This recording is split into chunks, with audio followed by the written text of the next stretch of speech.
you. Okay, so as I was mentioning, the intention of this whole program is we as parents, the cream of cream comes to the US, but we have a background of education in India, and a lot of things we are adapting and then raising the first generation Americans here. And we finally end up asking our friends or relatives or anybody who we see in festivals or get together to say, hey, what is your kid doing? What's happening, this, that, and all that. So I always felt this as like, we need to have a support group or something where we can share our experience, ask the questions, and get experienced people and then the seniors who went through this. And this in turn can help we as a parent to support our kids much more better, and the whole journey would be much more happier. So that's the whole purpose. So I want to thank Vanita auntie for talking about this and then connecting me with her daughter, who is Surata. And thank you, auntie, for all that. And thank you to all the other SATS parents for being so, enthusiastic and coming forward to be as a part of this group. Thank you, everyone. So during this session, we have 2 high school kids. One is Sadhana Vijay Babu, and Tanya Suresh will be interacting with the speaker and then the audience. Sadhana would give an introduction about the speaker, and after which, during the discussion itself or the conversation, when we have the Q&A, Tanya Suresh will help with the question. She has a list of questions. She's actually a 10th grader into health career, and she helped us create the flyer as well. So she would be moderating and doing the Q&A session. And I'll be quiet and will step in if anything is needed. Thank you, guys. Sadhana, please go ahead and give the introduction. Okay. Dr. Surata Longo is a primary care pediatrician and community health advocate at Texas Children's Hospital, Baylor College of Medicine. She grew up in San Antonio, received her bachelor's degree in biology from Harvard University, medical degree from UT Southwestern Medical School in 2010, and then completed her residency as a chief residency in pediatrics at the University of California, San Francisco. After residency, she became a Robert Wood Johnson Foundation clinical scholar at the University of Pennsylvania, where she obtained a Master of Science in Health Policy. Mr. Longo moved from Houston in August 2017, works clinically with an undeserved Medicaid population at the Center for Children and Women Southwest. She is passionate about improving the health and well-being of vulnerable children and families through innovative cross-sector activities utilizing systems and design thinking. Thank you so much, and happy to hear from you, Surata. Please feel free and takes this time to share with us your background and experience. Thank you. Yes, welcome everyone. Thank you so much for joining. I hope this talk is helpful to you and hopefully answers some questions you have and maybe some questions you don't even realize you have as you're starting this college process, which I remember well. To start off, I wanted to do a poll question. Sorry, oh, here we go. To just get a sense of what brings you all here today. So you'll see some options on the screen. So if you can click what brings you here today. Shreya.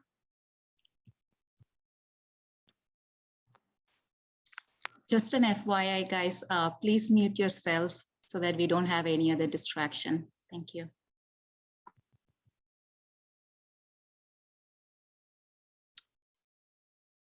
Okay, got about half of people have participated. We'll wait a little bit longer.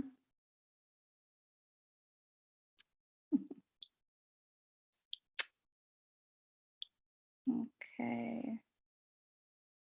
Maybe a couple more people. It's going up.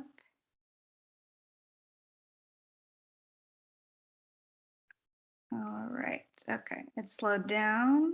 Here we go. Okay. So most people are here just curious to learn more about the college and application process. Great. A couple people interested in Harvard and a couple parents made them come. All right. Fair enough. All right. Let's see. Sorry. Give me a second. Okay. All right. Okay. So in the next, I have another question for you. Okay, so let's, you're interested in learning more about the college process. So my next question for you is, what do you all think is the purpose of college?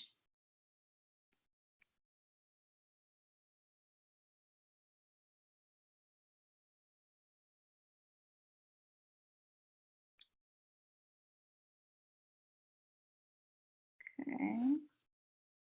Pick something if we're getting responses.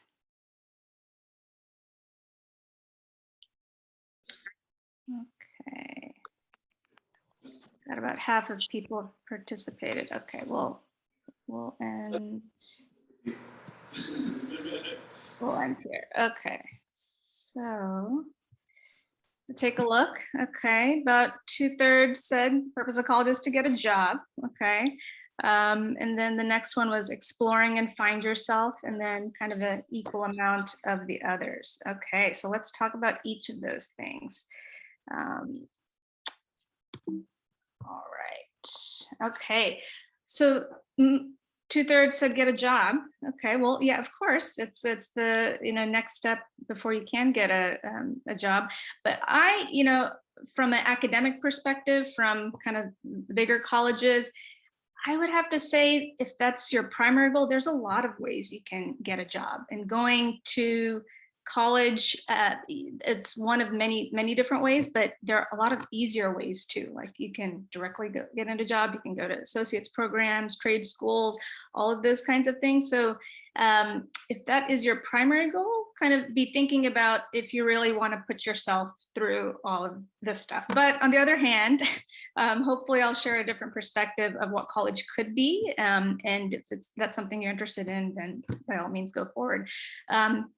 So from my perspective, a lot of what college is actually all of the other things, okay? So what do I mean by each of those things? So learning how to learn, what does that mean? Well, of course, like you just learn, right? But the philosophy behind a lot of the liberal arts colleges is that everyone's going to be a lifelong learner. Even if you get into a job as a doctor, as a computer scientist, whatever, the world changes, right? Or things develop and you have to learn how to learn new things constantly. And so part of college is you pick one thing, your major, and go deep into it, learn how to think critically, ask questions, and learn on your own. And so part of the college is just learning how to learn. Okay. Learning independence. For many people, this may be the first time as a student that you're away from your parents. You have to do laundry on your own, figure out how to feed yourself, make friends, get to class on time, all of those kinds of things. Those are new experiences in college for many students. Exploring and finding yourself, that's a big thing. And this is maybe a cultural divide as well. Our parents coming from India was like, what does this mean, right? But in America, a lot of colleges, having that independence and really figuring out what do you enjoy, what's important to you, what's your identity, and all of those kinds of things, testing yourself, trying different things. So there's a lot of exploration and finding yourself in American college system. And finally, becoming a good citizen. Okay, so college is kind of the first time that you're maybe meeting people that are very different from your own background, and so you're sometimes forced to question your assumptions and like, this is how the world works. Oh, somebody else is doing it very differently and still doing well. And then also learning about issues that in, our small bubble in San Antonio or your high school, like all of a sudden, wow, there's a lot happening in the world that actually may be important to you. Climate change. When I was in college, people were talking about that stuff. And I was like, that's not important to me, but I started hearing about it. And anyway, so there's a lot of opportunities to learn about the world and be a good citizen, okay? So some things to consider when you're thinking about where to go to college. Distance. So, I'll say for myself, I moved around a lot growing up. So distance didn't matter as much to me. I always knew how to stay connected to my family, but for others, being close to home could be really important. Now I'm, back in Texas and closer to home, and I really appreciate that. But you have to figure out what's important to you. Size of college. So yeah, going to a smaller college could actually be really great. Actually, a lot of times I felt like that from my high school. I went to Health Careers High School, and it was a smaller place, but I got to know everybody, know all the teachers, and you can often get a lot more support in a smaller place, and also feel more confident. And a lot of the opportunities presented, it's pretty easy to get. And so it's sometimes it can be easier to shine in a smaller place. So I like thinking about it as a concept of like being a big fish in a small pond. So there's many benefits to going to a smaller place in this, formative years of college. On the other hand, if you do want to go to a bigger place, sometimes it can be like being a small fish in a big pond. I definitely felt like that going to Harvard. It was like very overwhelming. So many people from all over the world, many different states, and it was just very mind expanding, which I loved. But on the other hand, it was also kind of hard to stand out because everybody was, top of their class and doing well, and there's so many opportunities. So it did take some time for me to figure out how to navigate that. But I did appreciate learning of, and opening my eyes to what was out there. So size, cost, that's definitely a big thing. College these days is just really expensive, right? We're talking like sometimes $50,000 a year, right?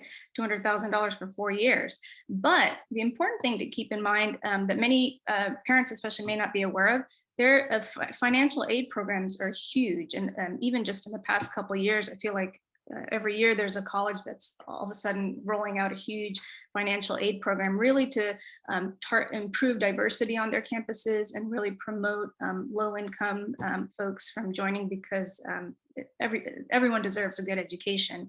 Harvard specifically, their financial aid programs now, actually, if your family income is below $65,000, you don't have to pay a thing. And even up to $150,000, you can get pretty significant financial aid. 20% of Harvard students actually don't pay anything. Okay, so that is really important to keep in mind. For me, our family at that time, my dad was only working, and so I think we only had to pay about $14,000-15,000 a year. Of that $45,000 total cost. And actually that was less than what I would have to pay at UT Austin. So anyway, so financial aid can be really important, and it's definitely important to apply. Rigor, how hard it is. So that's how much do you want to be challenged? That's something to think about. And then prestige, this is another big thing. Of course, a big name place, it's certainly helpful and can open doors, but I also want to say, like, now having, this was 20 years ago, now I'm in my career, there's people I work with in my actual clinic, or even where I went to training and things like that. People come from all different backgrounds and places, and so you don't have to go to one or one prestigious place to get to where you eventually want to go to. So, I do want to say, if folks have questions along the way about anything I'm saying, please drop it in the chat. And I think Tanya will be moderating, and Tanya, feel free if there's any question that you think is or clarification that would be really helpful to address. I'm happy to just interrupt me. Okay. So then with all those things in mind, how do you pick the actual college you end up going to? So I would say you got to figure out what is the best fit for you. There's no one perfect place for everybody, right? Depending on what you're interested in and what you hope to do and your family, all of those things, you have to think about all the things on the previous slide and figure out what's right for you. I also want to say I put best fit in quotation marks because there isn't even one perfect place for you. You may get your heart set, oh, I have to go to this place in order to, be this cool lawyer that I want to be. But the reality is once you show up, you have something in mind of what you think college is going to be like or this particular place, but it's huge and there's so many things there. Life happens, your own interests and experiences may change. So ultimately college is kind of about making it the best fit for you and exploring. So don't get hung up on one place either. Okay. Then I do want to take a pause to just talk about a lot of the baggage, the elephant in the room with South Indian culture. Okay, not even Indian culture, but South Indian culture. I'm curious if any students want to share a little bit of what you think the extra factors or issues to consider being a student of a South Indian. Dr. Surita? Uh-huh. Sorry to interrupt, but we have a question. Yeah. Okay, so Mitul asked, does going to a more prestigious college offer more leverage in a job interview? So again, I think it can definitely get your foot in the door. But then at the end of the day, once you actually interview, they're going to be asking about your experiences and, what you actually did, how you think about things, how do you deal with challenges, how do you work with people? So all of those kinds of things. Even if you didn't go to a prestigious college, if you've done things there that really showed the skills that they're looking for, you got it. So it can help, but it's not the only thing. Thank you. All right. So also, guys, sorry to interrupt. So we have a Q&A session towards the end when the presenter is done with her information. Please hold on. And if you have any question, put it on the chat and we'll run through from the first one who asked the question. So back to you, Surita. You had some questions for the audience. Cool. So South Indian culture. I think back to, my experience and my friends. I will say my parents were very supportive and did not kind of feed into the stereotype, but I definitely saw it all around me and continue to see it. There is a lot of pressure to be successful. And I think really Asian immigrants in general, our parents have really, you all have worked hard to get here. And so there is a consciousness about succeeding and being the best or doing the best. And that can translate to our students sometimes. But, I'd like to kind of put out there just really thinking about what do you mean by success? Is it making a lot of money, getting a good job, helping people, being a good citizen? Do you have to go to a certain college to do those things? No, right? You can do those things at a lot of different places, and it's really about the process, not about a specific place. But that is in the background. And then in Asian culture and South Indian culture, there's a lot of social comparison also, right? Vali, you also mentioned, it's always like, what are your kids doing? Where, what research project are they doing? Where did they go to college, right? And some of it is curiosity, but some of it is you're comparing to each other. And again, I'd encourage you to just pause and think about what do you really want for your child, and what are their strengths, what do they need to succeed, and how can you support them? And then the other layer there in South Indian culture also is, what kind of careers are out there? And part of it is what we're exposed to, right? But I've noticed or feel a lot of the time it's like, You can be a doctor, an engineer, or a lawyer. And that's pretty much it, right? And so everything's built around how do we get there?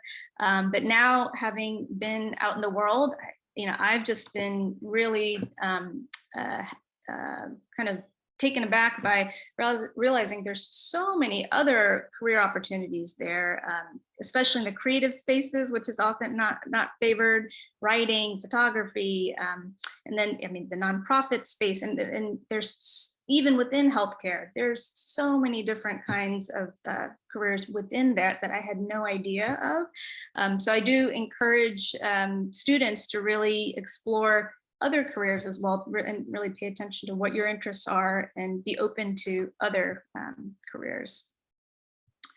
So a little bit more about me with that. I myself, actually, my family, we moved around a lot the first 10 years of my life. We ended up in San Antonio when I was 9. This is a picture of the India Asia Association, and we did a lot of dances and bungal in this building. And I'm in the back row there. So fond memories there. And before there was a Tamil Sangam. And then for me, I will say, so I moved in 4th grade. I will say that middle school was actually quite hard for me. Looking back, I think it was a lot of like culture shock in some ways, like, American music, what's popular, clothing. And I think I was a minority, and I went to Hobby Middle School. And so I definitely felt out of place there in middle school. That said, I think I naturally was good at memorizing and ended up doing well in school. And then I ended up going to Health Careers High School. And for me, that was just really wonderful because it was smaller, it was very diverse. They valued being nerdy, and which that was me. And so that really helped me gain a lot of confidence. And then all of a sudden I was like trying out for all these different clubs and positions. And I think I really thrived in that environment since I felt like I fit in. Okay. And then, so some general tips for high school. So at a high level, I would say explore. And this is a chance to try, different interests, see what different clubs are at your school, try something you may never have thought of, and see what you like about it, learn about yourself. One of the questions that was sent in is like, what is the best elective to take? I don't even remember what electives I took, but I don't think there's one right elective or one right extracurricular to do to get into this college, to get into medical school. It's really about, again, a chance to learn about yourself, develop some skills, encounter some challenges. How do you deal with that? So explore. So in thinking about what to do or how much to do, also I like the concept of breadth versus depth. So, you could do a whole bunch of things, volunteering, this club, that club, and contests, or you could really develop one kind of passion, and you're really interested in chess. Okay. And you could really get into that, really hard. You could do competitions, go to state level, national level. You can teach, young kids, and or you can, have an online blog, whatever. You can do a lot for one thing, or you can do a lot of different things. But whatever you choose to do, it's important to keep in mind, don't just do things to put it on a resume or check a box, okay? Because, ultimately, when someone's looking at your application, they're really going to care about why did you do it? What did you learn from it? And why is it important to you? So as you're doing things, really pick things you enjoy. And again, there's no one right elective, one right extracurricular. It could be anything. And it's really what you gain from it.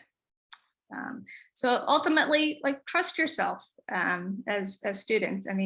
Your parents may say you have to go do this research project. If it's something you're interested in, go for it. Try something new. But on the other hand, if there's really something else that you're really interested in, maybe make a case for that and test that out. But I'd really encourage you to focus on joy rather than success also. Like, it's not about winning first place or doing this contest, but really the process again. Okay, so the next slide I'm going to show is what I did in high school, because I know, Vali, when we were talking, you were kind of asking like, okay, give me some specifics, okay? So I'm going to show it. I normally would not show my resume, okay? But so I'm going to put it out there. I want you to take a look at it, and then I'm going to ask a poll question, okay? And then I'll talk more about it. Okay, so this is the highlights of my high school experiences. All right, I'm going to start the poll. Okay. All right. Hopefully I had a chance to glance at it at least, but how does seeing that make you feel?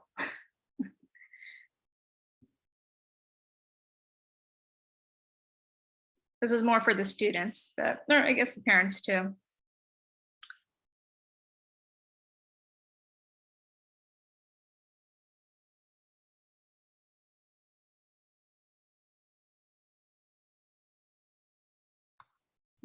Okay, let's slow down a little bit. Okay. It's coming in. Okay, I'll wait a couple more seconds.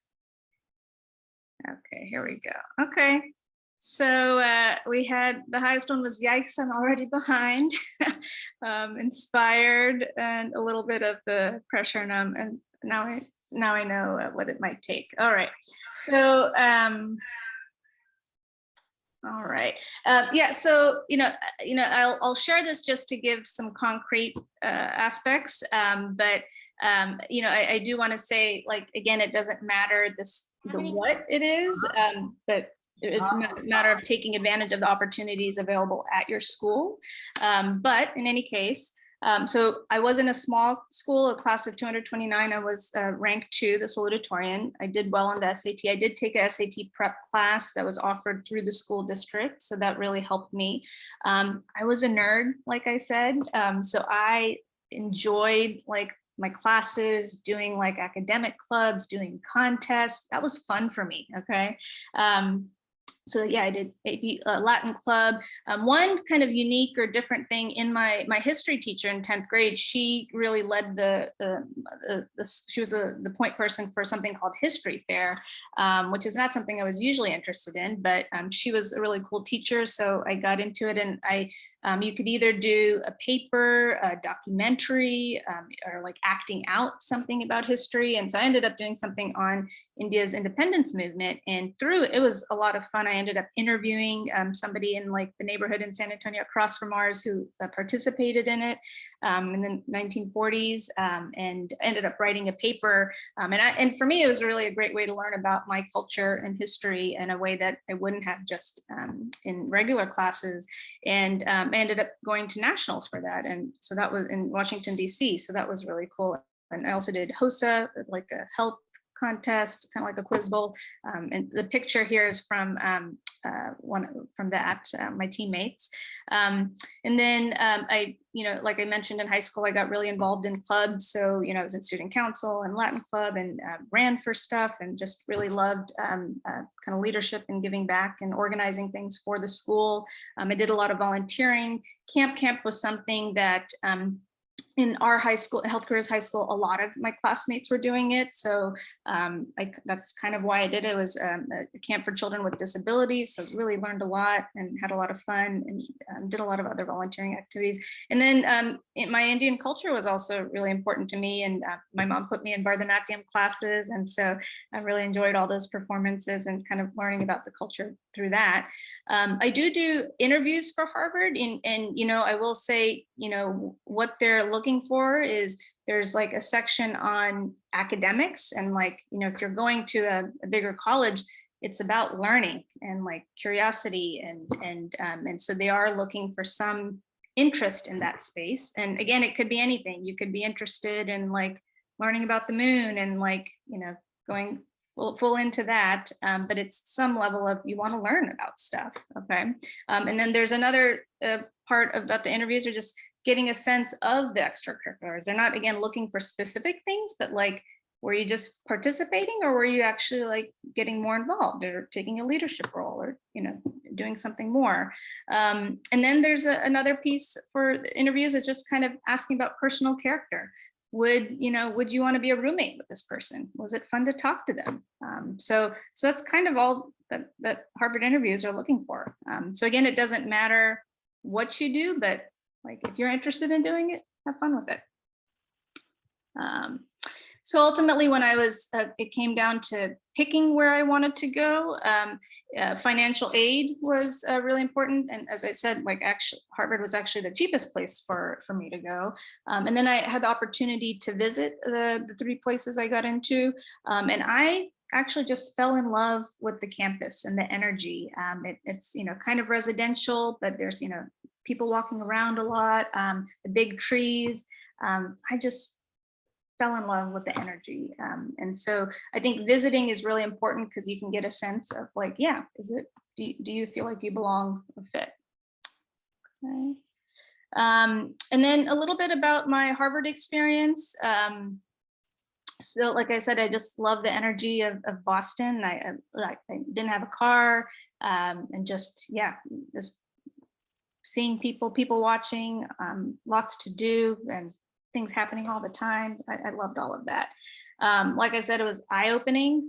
It was a bubble in itself, but it was kind of a microcosm of the world. Even just thinking about like, what does it mean to be Indian? I mostly had been around South Indians in San Antonio, and then the South Asian Association was really big, and it was people from all different parts of India, and I'd never had chat for the first, before, and all these different aspects. So even just that was eye-opening to me. It was hard. I mean, I'm not gonna lie, it was really hard. I did well in high school in San Antonio, but really, it was just, I was good at memorizing, but all of a sudden, like, any tests we did, you had to memorize something, but then the test questions were like completely different from anything we had learned. We had to apply everything we had learned in a new way. And I think people who went to like big prep schools, like Phillips Exeter and things like that, like they maybe had that kind of exams in high school itself, but it was really hard for me. Even writing, like my first semester, one of the professors told me I had to write with nuance. I was like, what does a nuance even mean? So that was a challenge. And then being pre-med, because there's always the pressure of like, oh, I need to be able to apply to med school. I need to do well in my classes. So that extra pressure was on for me. And then, one thing I loved about Harvard is, you could take anything, not even just like subjects or like math degrees, but, anything, and somebody was good at it. It could be like twirling or, Scottish bagpipes or acting, there's people who are really passionate about it. And like, there's a lot of extracurricular activities. So it was just really fun to see that energy. But on the other hand, it was also overwhelming for me. And there's this thing called Imposter Syndrome, where it took a certain amount of like preparation and excellence to get there. But then all of us, you're just kind of comparing yourself all the times, like, do I really belong here? How did I get in? Because all these other people are so great at everything. And so that definitely affected me as well. But that aside, the best part of college, really any college, was the friendships. So I am so grateful for the roommates that I had from the 2nd through 4th years. We lived together. I actually had a call with them last night, so that was really fun. And one's from the Philippines, another from Chicago, Boston, Maryland. Yes, and so that was a lot of fun. And then the South Asian Association was the other big kind of social group that I was involved with. And this is our senior dance. So this is just the seniors. And we invited our roommates, and we had a big production every year that we all learned to dance for. And it was a whole month-long experience. And it was definitely the highlight. And so made a lot of good friends through that. After college, since I'm in medicine, it was a lot more school. So medical school, residency, and I also did an additional fellowship in health policy. So it was another 11 years after college. And then finally I moved to Houston in 2017. And so I'm finally a grown up, and I'm a pediatrician at a clinic at Texas Children's. And then just, some final kind of reflections on, looking back. One thing I would say is I actually think I wish I had majored in something other than biology, although if I told my 18-year-old self that, I wouldn't have listened, because I was actually really interested in biology at the time. But once I was in med school, we just kept learning more and more about biology and science. And now once I left, I'm just really interested in all these other things like government and history and social sciences and art. And I now wish, I would have loved to major in something different, because when else would I've gotten the chance? But on the other hand, I also, as a pre-med, I was also very conscious of doing well in it. And just the way I think I'm naturally a more science person. And so I would have failed in government for sure as a major, but anyway. And then I think I would have enjoyed a non-medical career too, but I just never thought about it. And, in my head, I always, from middle school, or high school, I went to health careers high school. I was thinking about being a doctor, so I never looked at anything else.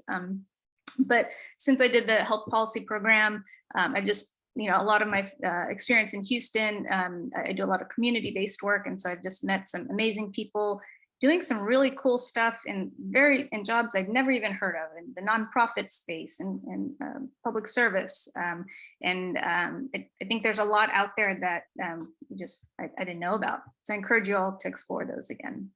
And then finally, and this is really not only trying to get into Harvard, but the whole medical culture and pre-med experience. It's a lot of constantly you're always applying to something and go, and we are workaholics. And so it's taken some time now that I've been out for about 4 or 5 years. It's okay, let me be a normal person and a human. And so I've had to try to reclaim, balance and fun and relationships. And so I encourage you all to hopefully start that process a little bit earlier too.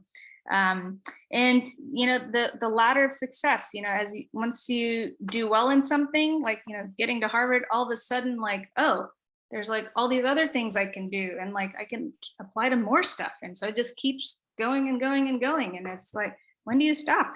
And there's always more that you can do. So kind of, I think, figuring out okay, when are you going to be happy? And so I'm learning to, but also encourage you all to be kind to yourself. Even applying to college, it's a stressful and a hard process. And finally, enjoy where you are. Okay, whatever you're doing, take a moment to smell the roses and just appreciate what you're able to do for what it is. So that is it. I will stop there. Happy to take some questions. Okay. So now we will begin our questions. Thank you so much for that presentation. We will go back and start with Mithu's question. So more opportunity. Okay, I'm so sorry. Oh, that wasn't the question. Okay. Tanya, sorry to interrupt. So sorry, I did say this to Surata. We have a sponsor video for 2 minutes. We just wanted to run through that, and then we'll go on to the questions. Just give me a moment.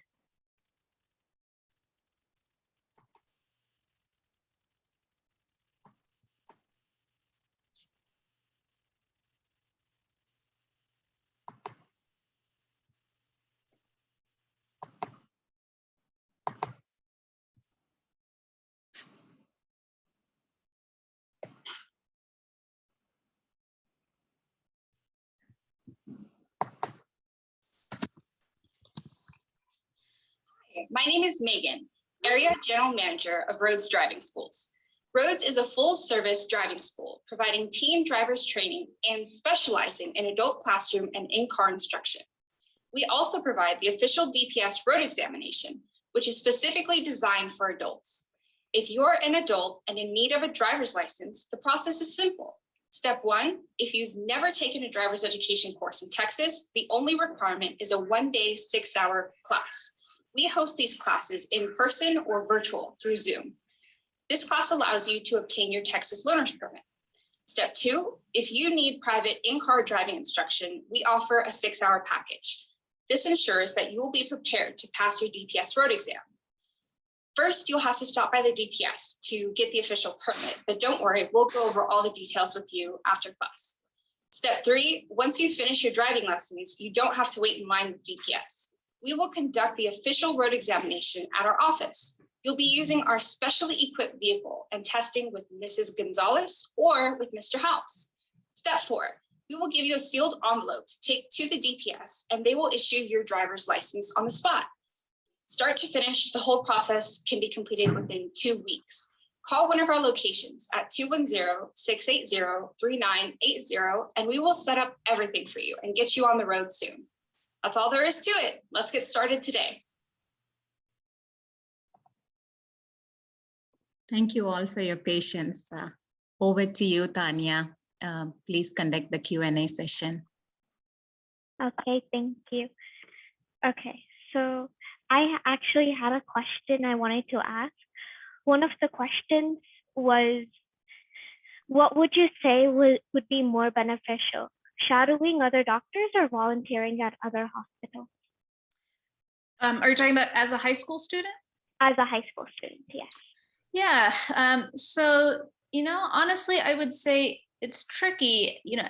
If you are able to shadow a doctor, I think absolutely, like that's a really great way to like actually see what the day-to-day is like. And so if you're able to do that, like that's fantastic.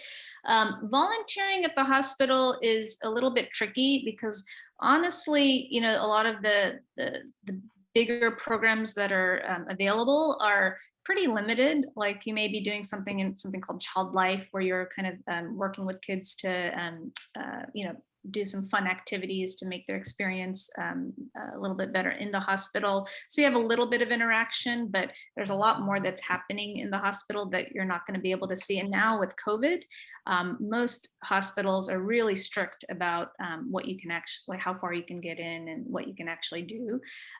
So I think those kinds of activities are pretty challenging, and you may not actually get to do much.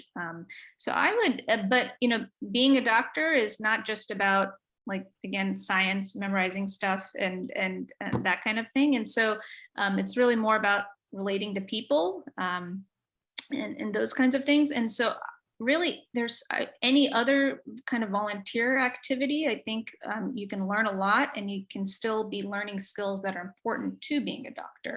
And there's some really, I think the nonprofit space I've been learning a lot about recently. And so a lot of times they're doing work that's helping patients and families in different ways. And they're often limited in staff. And so if you volunteer there, you can actually do a lot. And so yeah, so I think you can do lots of different kinds of activities. It may not be in a hospital, but you can learn a lot with other things. Hope that answers your question. That does. Thank you so much. Another question that we have is that how does health careers help for medical college? So the unique thing about Health Careers High School, each year you do one class that's health related, and especially your third and fourth, your junior and senior year, they have some kind of cool electives. One of them was a clinical rotation. I don't know what it is now, but where you could actually rotate in the hospital and get that exposure as high school students. So that's a cool opportunity. I did a diagnostics class, so learning about all kind of the lab in process and how that works. And so that's the benefit, I think, of a Health Careers High School. But and so you get a little bit of exposure, but med school is 4 years after you graduate as a senior, and so there's still plenty of time. So yeah, you don't have to go to a Health Careers High School to go to medicine. Okay. Also, Is there any tips you could tell us to navigate between financial aid or prep school? Yeah, so financial aid, I mean, so number one, you have to fill out a form, and actually, one of my mentees who's a student at Harvard now, she's closer to the process. So Nia, if you want to jump in, feel free to. But what I remember, there's the Fafsa application, and so that's kind of the entry point. And so it asks a bunch of questions about your family income, and so that's you start there, and then it'll tell you basically how much financial aid you're eligible for, and then each college, they will they have their own kind of criteria and packages. And so once you get accepted, and the next step is the financial aid package, so you should definitely wait and take a look at that. And then there's a lot of scholarships out there too, so definitely be looking and applying to that. It takes some work, but Nia, yeah, feel free to, if you she's a sophomore at Harvard now, and she's awesome. So. Hi, everyone. Yeah, no, I think you hit it perfectly. Thank you for letting me jump in really quickly. Yeah, no, I think the FAFSA is kind of the general kind of financial aid form that everyone does. There are some other forms like the CSS profile that certain colleges require. For instance, Harvard requires it now. I don't know if they did back when you went, Saritha. But yeah, so I think the most important part is making sure that when you're applying to colleges, if you have any questions about financial aid, that you work with maybe a counselor who has knowledge about that at your school. If there are no counselors to help you with that, you can always contact the colleges that you're applying to.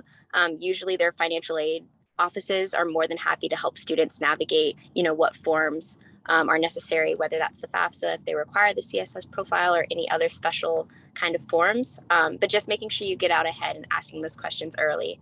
Asking them now, of course, is very helpful, so that you don't kind of get lost in the process a little later in it. So yeah, FAFSA and potentially CSS are the main things, but FAFSA for sure.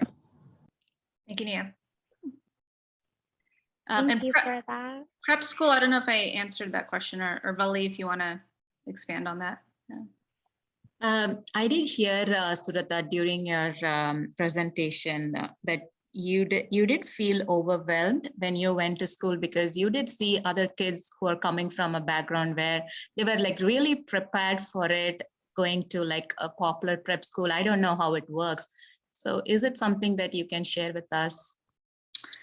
Yeah, I mean, I would say Keystone in San Antonio is kind of the big prep school, but I know this landscape has changed with all charter schools and things like that. And so I don't know what the curriculum is actually like, but I think there's a difference I noticed or saw, versus from just memorizing and kind of spitting it back out on a test versus like really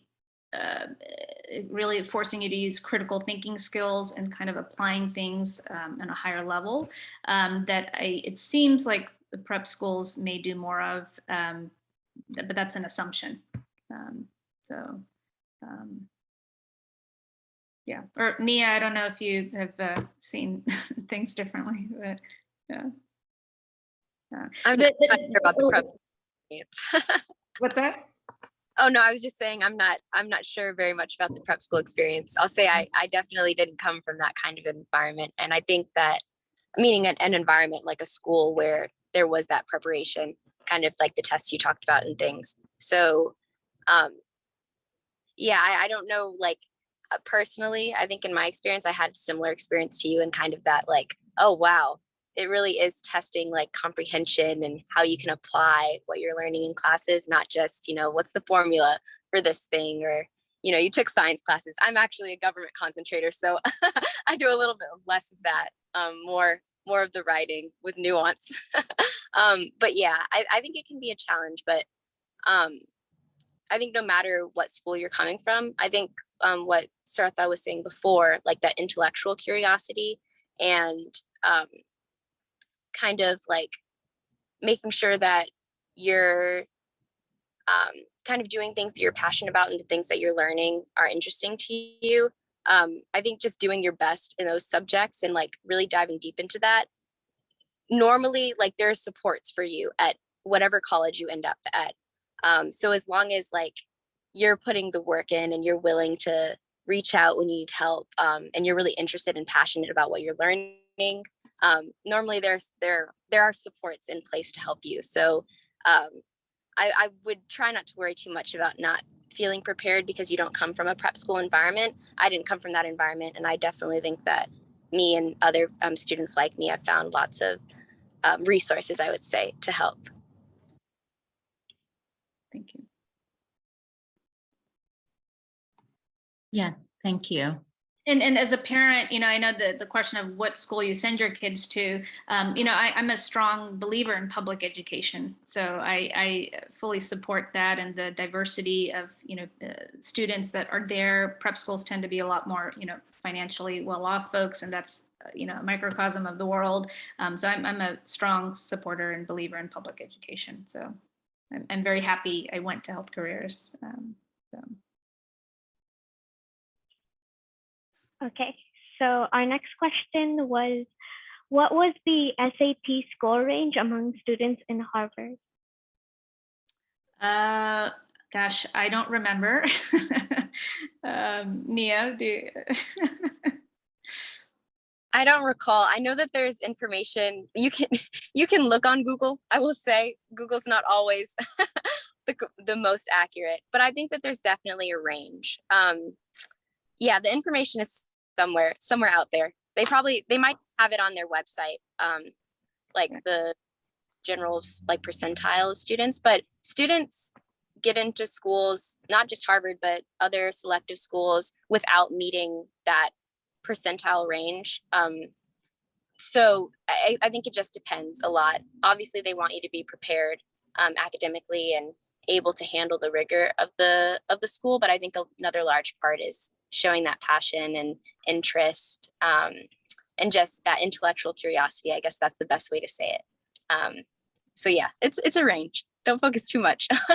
And there's honestly the whole SAT score, there's a lot of discussion around it, because it recognizes that people who do well on it often tend to have the money or the time and the ability to take prep courses, because it's really about doing well on a specific kind of test. And so there are, I don't know if Harvard's one of them, but I believe there are many colleges who don't require the SAT score anymore. But on the other hand, if you can do well on it, then it kind of bumps, it's an easy objective measure to, so it can maybe help you get your foot in the door kind of thing. But I think colleges are very aware that it's not the only measure of can you be successful or are you a good fit for us. Okay. So another question was, is there any way to finish med school in less than 10 years? No. Nope. I wish. Yeah. So you have to go through the whole process for that, don't you? Yep. Okay. But so that's, I mean, if you are really thinking about the time, that is an important question. And again, you don't have to be a doctor to be in the healthcare field and to have a positive impact on people. There's nurse practitioners who, in my clinic, there's 10 of us, half of us are nurse practitioners. We do the exact same thing, honestly. I would say the physicians maybe do the more complex patients, but otherwise, like, patients can see either one of us and like they don't even know. And even within, again, you can be a respiratory therapist, a nurse, pharmacist, and there's so many other ways you can be in the healthcare field, and you don't have to do 10 years. So. Okay. So it's getting close to time. So will you be able to stay further than 2 o'clock? Yeah, I'm here. So. Okay. Hope this was helpful to everybody. Let me share my email address in the chat. And if you have any questions, or in the future, I'm happy to talk to you. Okay. So, and if anyone else would like to ask questions, feel free to either chat to me or to everyone. So, okay. So our next question was, what was the hardest part in your after high school life, and why? I mean, there were hard in different ways, lots of different parts of that journey. You know, a sophomore year for me in college was a really hard time with my pre-med classes getting really hard. You know, I have the memory of organic chemistry, and it was just super hard. Like I got a 40 on a test, and it was graded on a curve. So maybe I got like a B or something on it, but like to go to a test and like I could only do 40% of the test, and I was used to getting like hundreds. That was just like a total like mind blowing, like, okay, who am I, what am I going to do? How am I, how am I going to be better? And all this stuff. So that year was really hard for me, and I had to kind of adjust my expectations. Med school was pretty hard. You're a lot of studying, not much time for other stuff that used to provide balance. Residency, 80-hour weeks at times. Like if I ate and slept and took a bath, like that was good. Watch a TV show once in a while, but like, yeah, just there are times when, again, the workaholic life, it was a lot at times. That must have been tough. Yeah. Okay. So another question was, what was the average GPA for Harvard students? I apologize. I am kind of removed from the nitty gritty of those numbers. So as Nia said, a lot of those are available online. But I mean, they do tend to be, top of class, but again, they are actively seeking diversity and recognize that, there sometimes for certain students, there can be life circumstances that can make it hard to be, top of the class. And so they are looking for ways to be able to acknowledge that and bring diversity onto their campuses. So, but it tends to be, on the higher end. I see a question about what's the best way to prepare for the SAT. So as I mentioned, I did a prep program available through the school district. I think through the PSAT, they had offered it to certain, and the score I got there, they had offered it to certain people. And then I just did a lot of like practice exams and stuff on my own, and to just, like, a lot of testing is knowing how to take the test, and the other half is like actually knowing the knowledge. So the test prep, it can be really helpful. I never, for the med school test, MCAT, I did spend money on like a Kaplan or Princeton review kind of thing, but I didn't for the SAT. Or Nia, I don't know if you want to add something. I did the same thing. A lot of practice tests.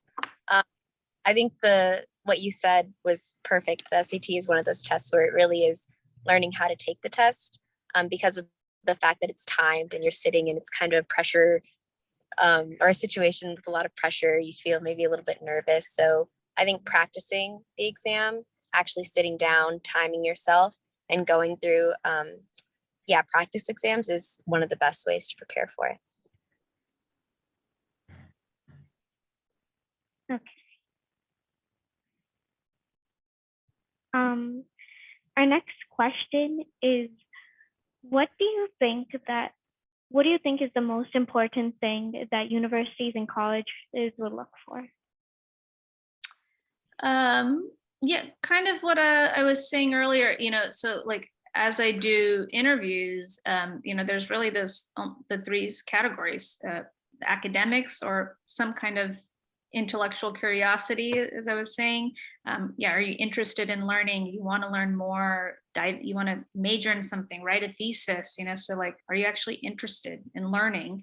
And then extracurriculars, it's, again, are you getting involved somehow and taking kind of an extra initiative, and then are you like, they don't want like a robot, or a machine who's just doing a lot of stuff. Like, are you actually fun to talk to? Are you a kind person? Those kinds of things. Nia, you're involved in some admission stuff too. Yeah, no, I think that you said it perfectly. They use a lot of kind of fancy terminology. One of the words that they use in the admissions office a lot is the word holistic, in that the admissions review process is a holistic process. So it's not just your SAT score or your GPA. Of course, that makes up part of that process, because it's just one factor that kind of helps the admissions team, get an idea of you as a student. But it's also, the recommendation letters that you get from teachers, the extracurriculars that you write about, the personal essays that you write about, and kind of giving an idea of who you are as a person and how your life has shaped you, what you've learned, how you want to share what you've learned with the campus and with society as a whole. So there's a lot of different components that they're looking for. But I think that should help hopefully ease a little bit of anxiety, that if you feel like maybe you're not what you think is perfect in one category, there is no one thing that will keep you from getting into a great college, no matter what college that is. It really is a holistic process. So I think what you've said so far, Saritha, has been perfect. All right. Okay. Somebody asked about residency programs and a med student. How can you stand out besides high board exam scores? I mean, the whole process, it kind of repeats itself and to different degrees. But, and depending on the kind of residency you go to, there are certain ones that are super competitive. And so the board scores matter really a lot in those, a lot of the surgeries fields, radiology, dermatology. So those are really competitive. But the same things go into the application, the recommendation letters, and what kind of extracurriculars are you doing? Research in the medical field can be helpful, but also kinds of service as well. So it's the same thing. Yeah. Okay. So unless anyone else has any other questions, we shall ask one last question and end the meeting, if that's okay with Valianti and Dr. Saritha. Yeah, go ahead with your question, Tanya. Thank you. Okay. So my last question was, what qualities does anyone going into the medical field need? Yeah, so I kind of hinted at it earlier. Yes, you do need to be able to know a lot of information. There's a lot of memorizing in med school and being able to spit it out, and then also being able to apply it in different ways. But to me, a lot of the medicine is very people facing. So you're interacting with patients, you're working in teams, sometimes very big teams at all different levels. And so being able to work with people is really huge. And you can learn that and develop that skill in lots of different ways. And so that's what a lot of the extracurriculars are about, is developing those skills. So yeah, being able to relate to people, being able to listen, being able to work on a team, all of those things are really important in medicine, but I would say in a lot of careers as well. Okay, I believe that's it for the question and answer section. So thank you so much. Thank you, Tanya. I really appreciate you being so patient and kind and asking the question that really matters. And thank you, Saritha, for your support. So, this was a great session, listening to your experience and kind enough to share what you went through.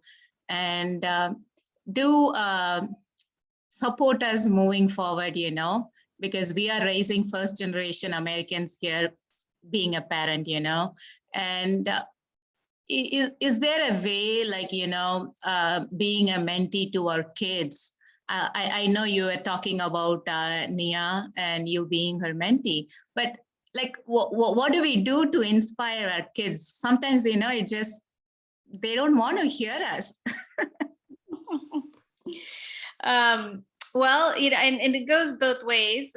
This is advice is for kids as well, but I think, maybe it can be helpful if they feel heard themselves, right? So, and let me explain that.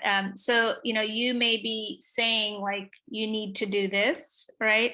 But they have a whole host of experiences and interests and desires that they're coming to the table with, and they have information that you don't know as well. So I think if you can pause to better understand what they're looking for, or hoping for, or interested in, and then kind of sharing where you're coming from and your experiences, then maybe you can kind of move forward. Yeah, I mean, there's definitely a generational divide and kind of different outlook on how to approach the future things. But I think I would say most kids, like, they want to do well, they want to do, contribute to society, they want to do things, but what that looks like can be very different. And so, yeah, that was a little bit general. Nia, I don't know if you want to, as a younger person. No, I again, I think you said it perfectly. Definitely goes both ways. I don't know. I think just like open communication, always looking to just talk and be I want to say vulnerable. I know that's kind of like it can have a negative connotation sometimes, but I mean that in a way, like being genuine about one's feelings and just being willing to talk through stuff sometimes. I know that can be difficult for a lot of people. And I think that that's just something that I found a lot of support in, like with my mentors and the people who kind of guided me throughout my time through high school and then going to college. And I really value all of those people and all of those people who were willing to communicate with me like that. I think it was really helpful to me. And so I think exactly what you said. It goes both ways, just always being open to communicate, willing to tell one's truth, not just tell it, but receive it as well. So, yeah. And when you say they don't listen to you, I think it can sometimes be like our generation, I think we're brought up to question things, right? And so it can be helpful to give a little more explanation on why you're saying that or where you're coming from, or based on my experiences, this was helpful to me in this way.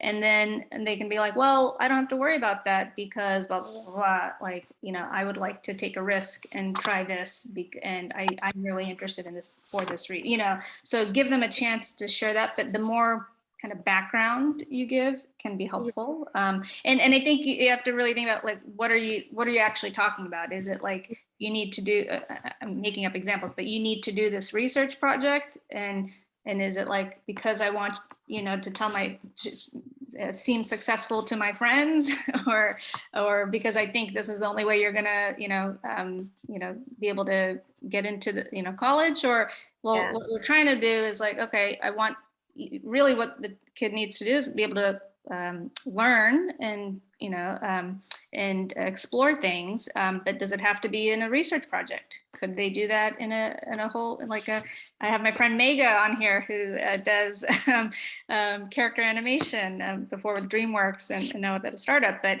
there's a lot of testing and curiosity that's involved there too, and it's not in research, right? So there's different ways of doing the same thing. So if you can have that kind of underlying conversation, that was beautifully put.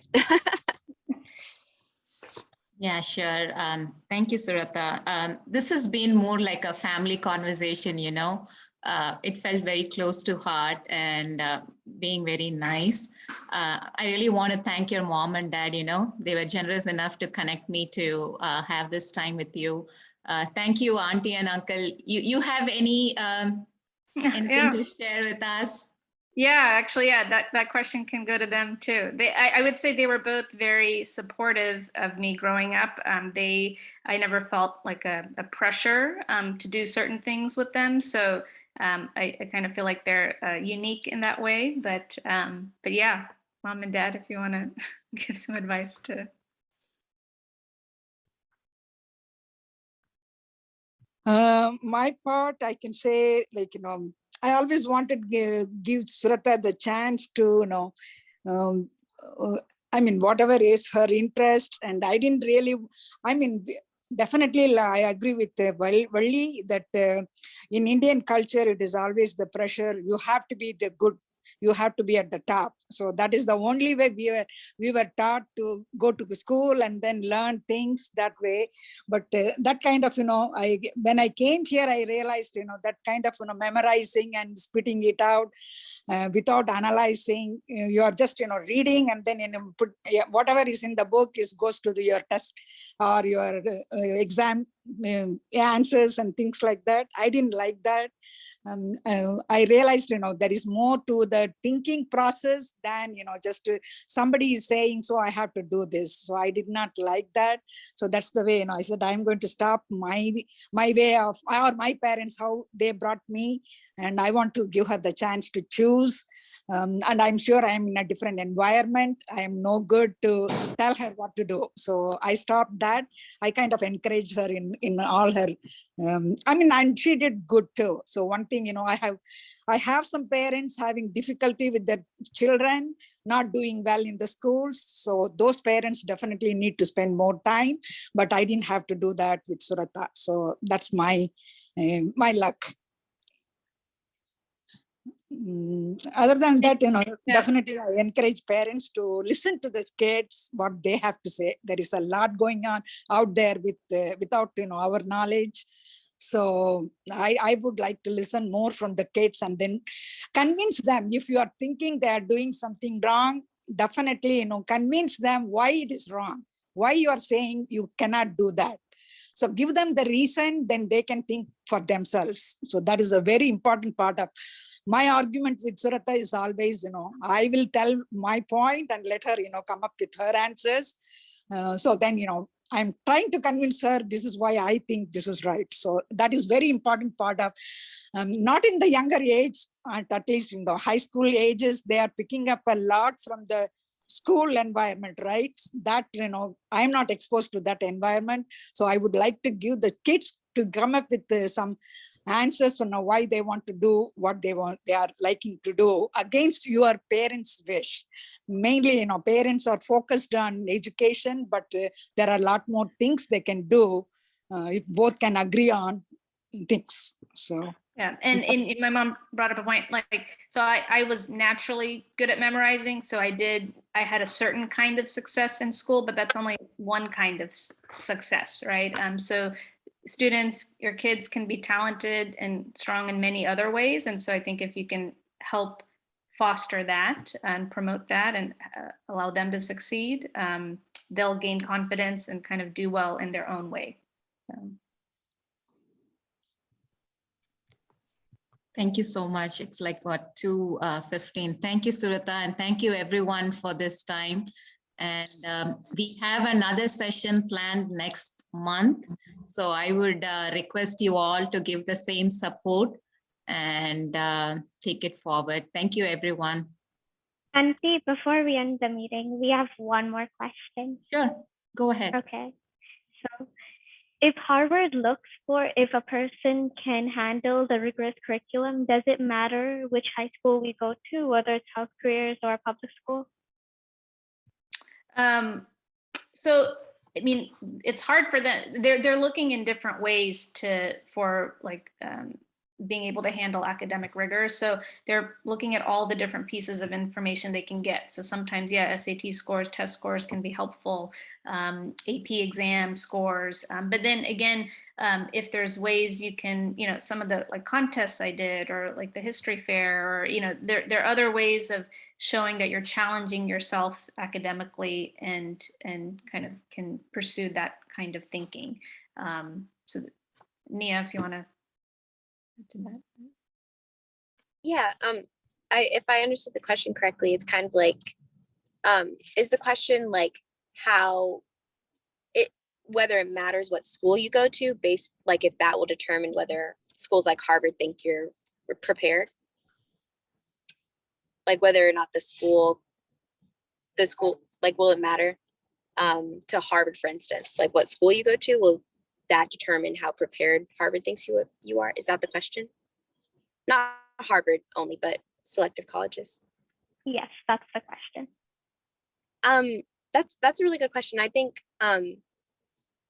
I think even like my particular experience, I didn't go to a school that was particularly rigorous. I would say that, you know, I loved my school. I learned a lot. Obviously, it got me to where I am today. I really appreciate it. But it certainly wasn't a school like Phillips Exeter, or even probably one of like the better public schools, I would say. So even though I was coming from a school that maybe traditionally you might not think would send students to selective colleges, I still took advantage of, you know, the AP classes that were available. I took advantage of the dual credit classes that were available. So classes where I could like try to take classes at the local community college.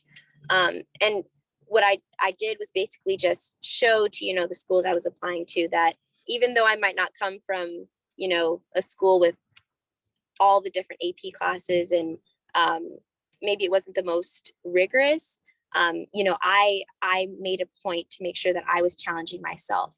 And I think that's what schools are looking for. Just because you don't go to a school that has all of the AP classes or that might be traditionally considered a rigorous school, if you can show that you're, you know, stepping out of your comfort zone and trying to push yourself, that's what schools are looking for. They're looking for you to say, you know, I'm willing to take a challenge, because schools like Harvard are challenging and they want to know that you're willing to do the work.